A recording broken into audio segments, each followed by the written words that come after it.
오늘은 마른 뼈의 회복이라는 제목으로 말씀을 나누도록 하겠습니다. 얼마 전에 이제 교회에 등록하신 가정의 신방을 간 적이 있습니다. 저와 아내는 특별한 일이 없으면 주일 저녁에 이제 등록 신방을 하는데요. 보통은 신방을 가면 1시간 정도 내기에 마치게 됩니다. 그런데 이 가정에서는 1시간을 훌쩍 넘도록 시간을 이제 보낸 것이죠. 그 이유는 신방을 받는 데 있어서 참 잘 준비되었다라는 생각을 하게 되었습니다. 보통 신방을 받을 때는 기도 제목 같은 거 미리 적어서 좀 준비하라고 말을 하는데, 이 가정에 갔더니 처음이에요. 기도 제목을, 온 가족이 기도 제목을 워드로 다 쳐가지고 프린트아웃 해가지고 이렇게 A4 용지로 딱 준비를 한 거예요. 제 마음이 참 감동이 되더라고요. 그리고 이제 예배를 드리고 또 기도 제목을 서로 나누고 같이 이제 대화를 하는 중에 이분들이 참 자신의 삶을 많이 이렇게 오픈하고 있는 것을 보게 되었습니다. 그리고 그날은 특별하게 아이들을 포함해서 한 명 한 명을 다 기도해 주는 그런 시간들을 가지면서 참 영적인 아름다운 교제 시간이 되었습니다. 그러다 보니 1시간이 훌쩍 넘어버렸습니다. 목회자와 성도들의 삶에 교제를 하는 것, 삶을 나누는 것, 이것은 매우 귀한 일입니다. 그리고 즐거운 일입니다. 그런데 그 이야기를 들으면서 제 마음 가운데 한편에 좀 아픔이 있었습니다. 뭐냐면 그리고 나서 제가 계속 이제 성도들을 생각하거나 목회를 하면서 제 생각에 이 내용이 계속 맴도는 것을 제가 느끼게 됩니다. 이 가정은 서울에 있는 교회에서 이제 아내도 만나고 결혼도 하고 아이도 키우다가 갈매동으로 이사를 왔지요. 대부분 여러분들이 그렇게 하신 것처럼. 그리고 나서 이제 좀 교회가 멀기 때문에 교회를 정해야 돼서 지역에 있는 교회들을 흔히 전문 용어로 이제 순회한다 이렇게 말을 하는데요. 이제 순회를 하기 시작을 했습니다. 한 번 간 교회도 있지만 결국에는 어느 한 교회를 정해서 한 1년 정도의 시간 동안 그곳에서 예배를 드렸다라고 고백을 했습니다. 그런데 한 1년 정도의 시간 동안 교회를 다니면서 이 남편분이 많이 힘들었던 것 같아요. 말씀과 예배가 자신의 영혼에 만족함을 충분히 주지 못한다라는 것을 그가 고백을 하게 됩니다. 영적인 목마름과 은혜의 갈증에 조금은 힘들어했던 것 같습니다. 그래서 아내와 상의를 하고 결단을 하고, 아무래도 우리가 살기 위해서 또 신앙생활을 앞으로 평생을 해야 되기 때문에 다시 한번 교회를 선정해보자라고 교회를 옮기기로 했다고 합니다. 그러던 중에 빗소 가족 중에 한 가정의 소개를 받게 되고, 그리고 이곳에 와서 예배를 드리고 이후에 교회를 등록하게 된 것이죠. 그래서 제가 또 아내와 함께 방문하게 된 것입니다. 그때 남편분이 이렇게 말했습니다. 목사님, 교회에 와서 한동안 계속 눈물이 나더라고요. 이렇게 얘기를 하더라고요.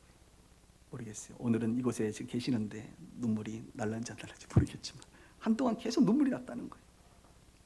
찬양할 때 눈물이 많이 났다는 것입니다. 그러면서 어쩜 찬양이 내 상황에 매주 맞는지 모르겠대요. 그분을 위해서 찬양을 뽑지 않습니다.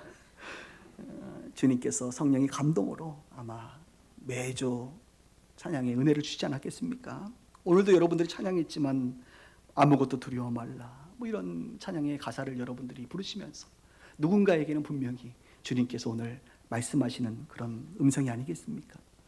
그렇게 얘기를 하면서, 그리고 또 말씀에 대해서 얘기를 했어요. 참 부담스럽지만 설교자로서 말씀을 들으면서 중간중간 잔잔하게 목사님이 적용하도록 도전하실 때가 있는데, 그때마다 참 도전이 되고 은혜가 되고 자기를 돌아보는 그런 시간들이 된다고, 그러면서 참 교회 생활이 기쁘고 만족스럽다라는 이야기들을 이제 하게 되었습니다. 그 가정을 보면서 제 마음에 살아났구나, 마른 뼈가 살아났구나, 이런 마음을 느끼게 됩니다. 집에 아내하고 돌아오면서 차 안에서 얼마나 감사가 되고 주님께 영광을 올리게 되는지요. 이 가정뿐이겠습니까? 멀쩡하게 주차장 넓은 건물 교회를 뒤로 하고 이 작은 상가교회에 오신 여러분들의 이유가 무엇일까요? 살아나야 되기 때문에 혹시 이곳에 앉아있지는 않습니까? 어떤 분들은 살아있는 것처럼 늘 보이지만 스스로 영혼이 죽어있고 잠자고 있고 목말라 하고 있고 마른 뼈가 되어 있다는 것을 스스로 느끼게 됩니다. 어떤 분들은 그것을 느끼지만 어떤 분들은 스스로가 살아있다고 느끼는 분들도 있어요. 마치 요한계시록의 7교회 중 4대 교회처럼 주님은 말합니다. 내가 살았다 하는 이름을 가졌으나 죽은 자로다. 살아있는 것처럼 보이지만 죽은 자들이 있고, 또 스스로 죽은 것처럼 느껴지는 그런 사람들이 살기 위하여 하나님 앞으로 나오는 것을 목회자의 눈에는 그게 보이죠. 오늘 우리가 읽은 이 본문은 여러분이 아시는 바처럼 에스겔 선지자에게 임한 하나님의 말씀입니다. BC 605년에 남유다가 멸망을 하면서 바벨론의 포로가 끌려가지요. 그때 다니엘이라고 하는 사람을 중심으로 1차 포로로 끌려가게 됩니다. 그로부터 10년이 지나 바로 이 에스겔이라고 하는 사람을 포함하여 2차 포로로 끌려가게 됩니다. 그리고 또 10년이 지나 3차 포로로 끌려가게 됩니다. 나중에 귀환할 때에도 1차, 2차, 3차에 귀환을 하게 되는데요. 오늘 에스겔은 나라가 망하고 바벨론의 포로로 끌려갈 때 2차로 끌려갔던 사람 중에 한 사람입니다. 그리고 바벨론에서 하나님께서 그의 나이 30세가 되었을 때에 그를 부르시고 그에게 소명을 주시고 그에게 하나님의 말씀을 부어주시기 시작합니다. 그리고 이 말씀을 전하라 명령하십니다. 에스겔은 다른 선지자들에 비해서 비교적 영적으로 예민한 과에 속합니다. 그래서 하나님께서 주의 성령을 통하여 이 에스겔에게는 여러 가지 환상을 보여주게 됩니다. 에스겔서에는 여러 가지 환상이 나오는데 오늘 그 대표적인 환상을 마른 뼈 환상이다 말합니다. 오늘 우리는 그 본문을 살펴보고 있는 것입니다. 하나님께서 에스겔에게 왜 이 환상을 보여줬을까요? 하나님은 에스겔을 통하여 무슨 말씀을 하고 싶었을까요? 오늘 여러분들과 함께 이 본문을 살펴보도록 하겠습니다. 한번 1절을 다시 한번 볼까요? 여호와께서 권능으로 내게 임재하시고, 하나님의 권능으로 에스겔에게 임재하셨습니다. 그리고 그의 영 성령으로 에스겔을 데리고 가서 어디로 갑니까? 골짜기 가운데 두셨습니다. 그리고 보게 하십니다. 뭡니까? 거기에는 뼈가 가득하더라. 나를 그 뼈 사방으로 이렇게 지나가게 하셔서 본즉 골짜기 지면에 뼈가 심이 많고 아주 말랐더라. 그리고 하나님께서 에스겔에게 이르시되 인자야 이 뼈들이 능히 살 수 있겠느냐 하시기로 내가 대답하여 하되 주 여호와여 주께서 하시나이다. 저에게 물어봤으면 아무래도 안 될 것 같은데요, 이렇게 대답했을 것 같은데 오늘 에스겔은 저는 모릅니다, 주님께서 아시겠죠, 이렇게 대답을 합니다. 에스겔이 봤던 환상은 마른 뼈입니다. 마른 뼈들이 골짜기에 즐비하게 있는 거예요. 그곳을 지나갈 때 먼지가 푹푹 나고 밟으면 으스럭하고 깨져버리는, 부러져버리는 그런 마른 뼈들을 보여주고 있습니다. 그러면서 하나님께서 이 마른 뼈들을 향해서 내가 지금부터 너에게 주는 그 말을 하라, 이것을 하나님의 말씀을 대신하는 것을 대언이라고 말하는데, 에스겔 네 말 말고 내 말을 대언해라. 내 말을 대언할 때 어떤 일이 펼쳐지는지 내가 보게 할 것이다, 이렇게 말합니다. 7절부터 한번 볼까요? 이에 내가 하나님의 명령을 따라 대언을 하니까 대언할 때에 갑자기 마른 뼈가 어떻게 돼요? 소리가 나요. 움직이는 소리죠. 움직이며 이 뼈 저 뼈가 들어맞아 뼈들이 서로 연결이 됩니다. 흩어졌던 뼈들이 연결이 돼서 이제 뼈다귀 사람의 인체의 모양을 갖게 되죠. 8절에도 보니까 내가 또 보니 또 막 하나님의 말씀을 대언하니까 그 뼈에 힘줄이 생기고 살이 오르며 그 위에 가죽이 덮이게 됩니다. 그러나 그 속에 생기가 없었습니다. 하나님의 말씀을 대언했더니 모양을 갖추기 시작합니다. 흩어졌던 뼈들이 붙기 시작했고 힘줄이 올라오기 시작했고 살이 올라오기 시작했고 가죽이 덮였습니다. 그러나 여전히 죽어있는 모습이죠. 계속해서 하나님 말씀하십니다. 9절에 또 내게 이르시되 인자야 너는 생기를 향하여 대언하라. 생기에게 말하라는 거예요. 생기에게 대언하여 이르기를 주 여호와께서 이같이 말씀하시기를 생기야 사방에서부터 와서 이 죽음을 당한 자에게 불어서 살아나게 하라. 이에 내가 명령대로 대언하였더니 생기가 그들에게 들어가매 그들이 곧 살아나서 일어나 서는데 극히 큰 군대더라. 이번에는 생기를 향해서 말하는 거예요. 생기야 불어와라, 들어와라. 그랬더니 이 생기가 에스겔의 말이 아니라 하나님의 말씀이기 때문에 하나님의 말씀을 따라 이 생기가 들어오게 됩니다. 그래서 갇혀진 그 사람이 살아나게 되고 그 수많은 무리들이 살아난 것을 보니 하나님의 군대다, 이렇게 표현을 하고 있죠. 이런 엄청난 환상을 에스겔이 보게 됩니다. 여러분, 마른 뼈들은 뭘까요? 오늘 본문에 등장하고 있는 마른 뼈들은 누구를 말하는 것입니까? 바로 이스라엘 백성들을 말합니다. 하나님 앞에 죄를 지어 하나님과 멀어진 그들입니다. 하나님과 멀어지면 생명의 근원 되신 하나님과 멀어지면 생명을 잃어버리게 됩니다. 말라 삐뚤어집니다. 남과 북이 분열해서 쪼개져 버렸지요. 북이스라엘과 남유다가 나눠져 버렸습니다. 북이스라엘은 아수르에 의해서 멸망당했고 오늘 남유다는 포로로 끌려가기 시작합니다. 이 모습은 무엇입니까? 바로 이스라엘 백성들이 지금의 모습이 바로 너희들이 마른 뼈와 같이 이렇게 있는 모습이다 라고 하나님께서는 보여주고 있는 것이죠. 이 마른 뼈들이 살아날 수 있겠니? 라고 주님 물으십니다. 여러분, 이 이스라엘 백성들이 회복될 수 있겠습니까? 주님만 아시죠. 그런데 주님은 살아날 수 있다는 것입니다. 왜요? 하나님의 말씀은 살았고 운동력이 있고 영과 혼과 관절과 골수를 찔러 쪼개기까지 하며 사람의 마음과 생각을 판단하고, 하나님의 말씀은 전능하신 말씀이기 때문에 하나님의 말씀이 선포되면 그 말씀은 회복하는 능력이 있고 살아나게 하는 능력이 있다는 거예요. 너가 보기에는 불가능할 것 같지 모르지만 하나님의 말씀을 선포하기 시작하면 그들이 다시 회복될 수 있다. 그들이 한 임금 예수 그리스도 하나님을 섬기게 될 것이다 라고 말해주고 있는 거예요. 그래서 이 뼈들을 향해서 선포하기 시작해요. 뼈들아 움직여라, 뼈들아 맞춰져라, 살아 입혀져라, 가죽아 덮여져라. 하나님의 말씀을 선포할 때 그것들이 움직이기 시작하고 맞춰지기 시작하고 입혀지기 시작하는 거예요. 더 나아가 생기를 향하여. 생기가 뭡니까 여러분? 성경이 말하고 있는 생기는 대표적으로 성령을 말합니다. 성령. 에스겔이 성령이 들어와라. 감히 우리가 성령님께 막 하라고 막 명령할 수 있어요? 가끔 기도할 때 여러분들이 성령을 향해서 성령이요! 막 명령하시는데 우리는 성령님을 명령할 수 없어요. 우리가 할 수 있는 그 명령은 하나님의 말씀을 대언하는 방식으로 돼야 되는 거예요. 성령님 간절히 사모하는 건 괜찮죠. 오십시오. 부르짖고 그분을 찾고 하는 건 괜찮지만 명령할 수는 없잖아요. 천사도 여러분 명령 못해요. 여러분들이 하나님의 이름으로 하나님의 말씀을 대언하여 선포하는 거예요. 그래서 에스겔이 하나님의 말씀으로 생기야 들어와라 그랬더니 어떻게 돼요? 생기가 불어오기 시작하는 거예요. 그래서 살아납니다. 이 생기가 성경에 이제 네샤마와 루아후라고 하는 단어를 주로 쓰는데 호흡, 숨이라는 뜻입니다. 성령은 우리에게 호흡과 숨을 주세요.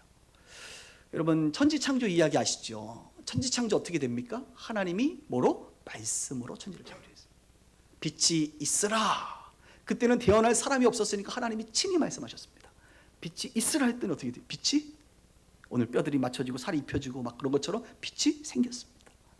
나무야 자라나라. 나무가 자라나.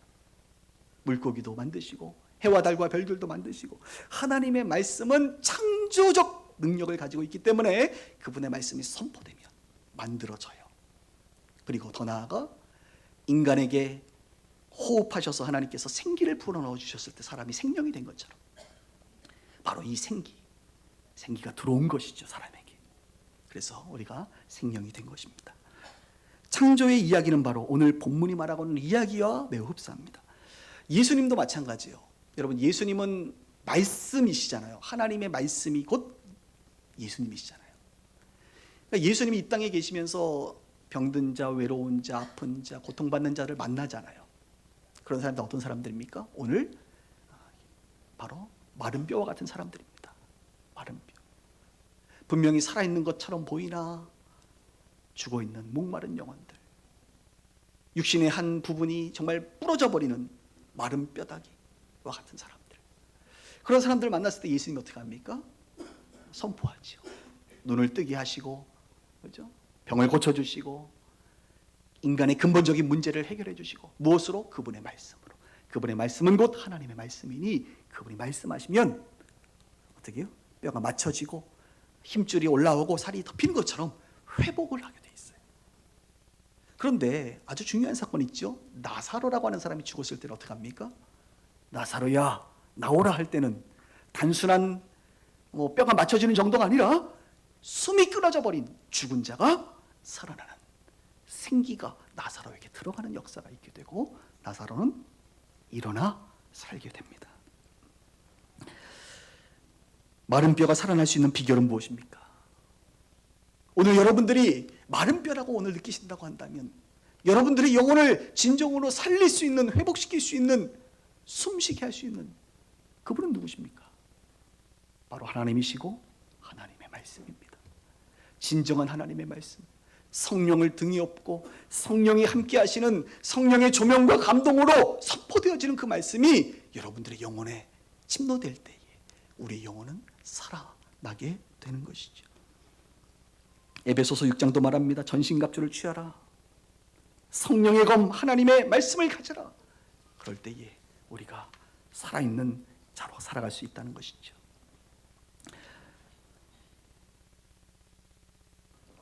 에스겔에 보면 이 마른 뼈 환상과 함께 비중 있는 환상이 또 하나 등장하는데 이것을 전문가들은 성전 환상이다 이렇게 말합니다. 성전 환상. 에스겔 47장에 보면 성전 문지방에서부터 이렇게 물이 흘러나오는 그런 환상을 또 한 번 주의 영이 에스겔을 끌고 가서 보여주게 됩니다. 그 내용도 잠깐 설명을 해드리면 성전 문지방에서부터 물이 이렇게 흘러나오는데 하나님께서 에스겔에게 건너가라 했더니 에스겔이 이렇게 건너가는데 보니까 그 물의 깊이가 어디예요? 발목 정도의 깊이가 되는 거예요. 그래서 건너갔어요. 그리고 또 시간이 지나니까 문지방에서 물이 계속 흘러나오는데 또 건너가라는 거예요. 또 건너갔더니 이번에는 물의 깊이가 무릎까지 차게 됩니다. 좀 불편하지만 건너갈 수 있었어요. 또 세 번째로 또 다시 건너가라고 하는데 보니까 허리까지 물이 차게 됩니다. 그리고 마지막 네 번째 에스겔아 건너가라 했더니 물이 잠길 정도로 가득 차버린 거예요. 그래서 에스겔이 건너갈 수 없었습니다. 헤엄쳐 가야만 가능할 수 있는 그런 깊이의 물이 이제 차게 된 거예요. 그것이 어디서부터 나왔어요? 성전 문지방에서부터. 그리고 그 물을 따라 가기 시작해 보니까 그 물이 흘러가는 그 계곡들, 강가를 이렇게 가보니까 나무들이 막 살아난 거예요. 그리고 그 물이 빠져나가는 저 바다를 보니까 바다 물이 다시 되살아나기 시작합니다. 나무에는 열매가 주렁주렁 맺히게 되고 심지어는 그 열매가 한 매달마다 새로운 열매죠. 달마다 새 열매를 맺히고 그 나무의 잎사귀를 보니까 그 잎사귀는 약재료가 될 만큼의 좋은 잎사귀고 바다로 가봤더니 수많은 물고기들이 번성하는 모습을 에스겔이 보게 된 것입니다. 이것은 무엇을 상징할까요? 마른 땅이죠. 아까 마른 뼈가 있었다고 한다면 물기가 없는 마른 이 땅 가운데 하나님의 성전에서부터 물이 흘러나오기 시작합니다. 이것을 요한복음은 내 배에서 생수의 강이 흘러넘친다. 너희들 안에 있는 성령 하나님으로부터 생수의 강이 흘러넘친다. 어디까지? 발목까지, 무릎까지, 허리까지 잠기도록 그 성령이 흘러넘치면 하나님의 그 영이 흘러넘치면 어떻게 된다는 거예요? 살아난다는 거예요. 열매를 맺는다는 거예요. 잎사귀가 마르지 않는다는 거예요. 형통하다는 거예요. 물고기들이 팔딱팔딱 뛴다는 거예요. 이 얘기 듣다 보니까 시편 1편이 생각나지 않습니까? 복 있는 사람은 뭐래요? 악인의 꾀를 따르지 아니하며 죄인의 길에 서지 아니하며 오만한 자의 자리에 앉지 않으며 하나님의 율법 말씀을 주야로 묵상한다. 그러면서 시냇가에 심은 나무가 철을 따라 열매를 맺으며 시냇가에 심겨진 나무, 그 시냇가는 무엇입니까? 하나님으로부터 오는 그 생수지요. 그 물이지요. 성전으로부터 오는 그 물이죠. 그 강가에 심겨진 나무는 철을 따라 과실을 맺으며 잎사귀가 어떻게? 마르지 않는다. 그가 하는 모든 일이 형통하다.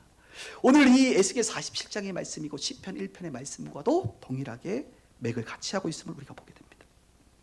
저는 여기서 가장 좋은 표현이 뭐냐면 잎사귀가 마르지 않는다. 달마다 새 열매를 맺는다. 그가 하는 모든 것이 형통하다 라고 하는 거예요. 이 얼마나 아름다운 표현입니까? 여러분 잎사귀가 말랐나요? 잎사귀가 마르지 않기를 바랍니다. 달마다 새 열매를 맺고 계시나요? 하는 모든 것이 형통하십니까? 얼마나 사모함이 돼요. 그러려면 어떻게 됩니까? 오늘 성경이 말하고 있는 그 하나님의 임재 가운데, 말씀 가운데 들어가야 된다는 것이에요. 요한복음 15장에 보면 아주 재밌는 표현이 나옵니다. 예수님께서 나는 포도나무요 너희는 가지니 너가 내 안에 내가 너 안에 있으면 이 사람은 열매를 많이 맺는다, 이렇게 말했죠. 포도나무가 누구세요? 예수님이세요. 우리는 무엇입니까? 접붙여진 가지입니다. 가지. 그런데 여러분, 가지 너무 무시하지 마세요. 예수님의 나무에 붙여지면 이 가지를 통해서 뭐가 보여요? 잎사귀는 가지에서 나오잖아요. 열매는 가지에서 나오잖아요. 그러니까 우리가 예수 그리스도라고 하는 그 포도나무에 붙어 있으면, 공급을 잘 받으면 여러분들의 잎사귀는 마르지 않을 것입니다. 잘 붙어 있으면 여러분 때를 따라 열매를 맺게 될 것입니다. 그렇게 우리가 애쓰지 않아도 열매를 맺게 된다는 거예요. 성경은 열매에 대해서 성령의 열매를 말하죠. 9가지 열매. 사랑, 희락, 화평, 오래 참음, 자비, 양성, 충성, 온유, 절제.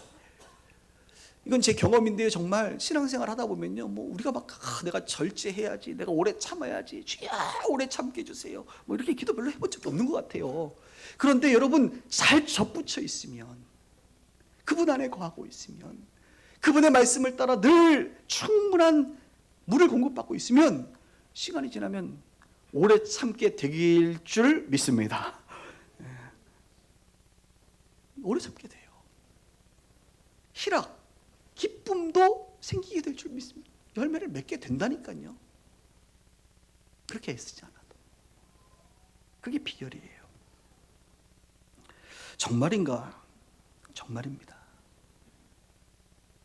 제가 짧은 목회지만 성도들의 모습을 보면서 정말 그렇더라고요. 열매를 맺더라고요. 몇 주 전에 우리가 이제 임재라는 찬양을 불렀어요. 임재. 아마 기억하실런지 모르겠는데, 임재. 이 찬양을 부르는데 정말 주님이 너무 강하게 임재하는 것을 제가 느꼈어요. 아마 여기 계신 분들도 많이 느끼신 분들이 있을 건데요. 그게 너무 좋았어요. 찬양이 너무 좋다. 오늘 주님이 우리 예배 가운데 오늘 성령의 새바람 불어오소서 할 때 성령의 새바람이 부는 것처럼 오늘 우리 예배 가운데 주님이 임재하시는구나. 너무 감사하다. 이런 생각을 했는데요. 이제 예배를 마치고 주일날 저녁에 문자 한 통을 받았습니다. 평상시에는 문자를 보내는 분이 아닌데 이분이 문자를 저한테 이렇게 보냈어요. 목사님, 주일 예배 때 하나님의 임재가 느껴져서 참 좋았어요. 늘 감사합니다. 이렇게 이제 문자를 짧게 보냈습니다. 제 마음에 저분도 느꼈나 보다. 얼마나 감사가 될지. 그분도 느끼셨구나. 그러면서 이런 게 성도의 교제예요. 이런 것이 성령 안에서의 교통이라고요. 우리가 성령 안에서 교통한다는 게 뭐예요? 오늘 점심에 제육볶음 하니까 제육볶음 먹으면서 이렇게 얘기하는 게 교통인가요? 물론 그것도 교제죠. 그러나 성령 안에서, 한 성령 안에서 함께 예배하고 함께 기뻐하고 함께 그 은혜를 누리고 함께 그분을 만나고 말하지 않아도 성령 안에서의 그 아름다운 교통이 있었구나, 이런 생각을 하게 된다는 거예요. 여러분, 함께 교통하십시다. 성령 안에서 함께 교통하십시다. 그래서 그분을 좀 생각해 봤어요. 제가 그분을 보니까 잎사귀가 마르지 않더라고요. 성령의 열매를 맺는 것 같더라고요. 그리고 하는 일이 그냥 다 형통하더라고요. 이 말씀은 진리구나. 정말 그렇구나. 잎사귀가 마르지 않고 열매를 맺고 하는 모든 일이 형통하는 것이구나 라고 다시 한번 고백하게 됩니다. 사랑하는 여러분, 여러분에게 잎사귀가 있는데 여러분의 잎사귀는 어떻습니까? 청명하고 윤기가 반질반질하고 꺾이지 않고 쫙 펴서 마르지 않은 상태로 지금 있는 거죠? 아니면 턱 건들기만 해도 탁 부러질 만큼 빼짝 말라 있는 건 아니죠? 우리 잎사귀가 마르지 말아야 돼요. 우리의 모습이 마른 뼈와 같아서는 안 됩니다. 오늘 성경은 우리 가운데 마른 뼈와 그 마른 바닥 가운데 마른 잎사귀 가운데 하나님의 임재와 말씀을 통하여 너희들이 다시 회복해야 된다는 것을 다시 한번 상기시켜 줍니다. 마른 뼈 환상을 생각하면 또 가장 인상 깊은 것 중에 하나가 회복되고 살아나는 후의 모습입니다. 오늘 본문 마지막에 보니까 일어나 서는데 극히 큰 군대더라 이렇게 말하고 있어요. 군대가 되었다는 것입니다. 이게 너무 놀라운 표현 아닙니까? 우리가 어떤 자라는 거예요? 군대가 되어야 된다는 거예요. 그런데 사실 이 말씀은 하나님께서 이스라엘 백성들이 출애굽할 때부터 얘기했죠. 이스라엘 백성들이 애굽에 있다가 출애굽할 때 성경은 뭐라고 말합니까? 이스라엘 백성이 애굽에서 거주하는 430년 만에 애굽에서 나올 때에 여호와의 군대가 애굽에서 나왔은즉 뭐래요? 여호와의 군대가 나왔다. 그들은 하나님의 군대라고 하는 표현을 쓰고 있습니다. 그리고 요한계시록에도 보면 예수 믿은 우리를 뭐라고 표현하느냐? 하늘에 있는 군대들이 희고 깨끗한 세마포 옷을 입고 백마를 타고 그를 따르더라. 할렐루야. 여러분, 우리 군대인데 뭘 탄다고요? 백마를 타고 그 백마 타신 예수님을 따른다고요. 최근에 보니까 백두산에 어떤 사람이 백마를 타고 가더라고 보니까 제가 그거 보면서 야 진짜 근데 혼자 가는 줄 알았더니 주변에 보니까 따라가는 사람들이 전부 다 백마 타고 따라가더라고. 김정은이라고. 그죠? 여러분 보셨죠? 그래서 제가 보면서 야 우리 예수님을 그대로 흉내내는구나. 정말 저기는 위대한 태양, 그죠? 하나님을 그대로 카피하는구나.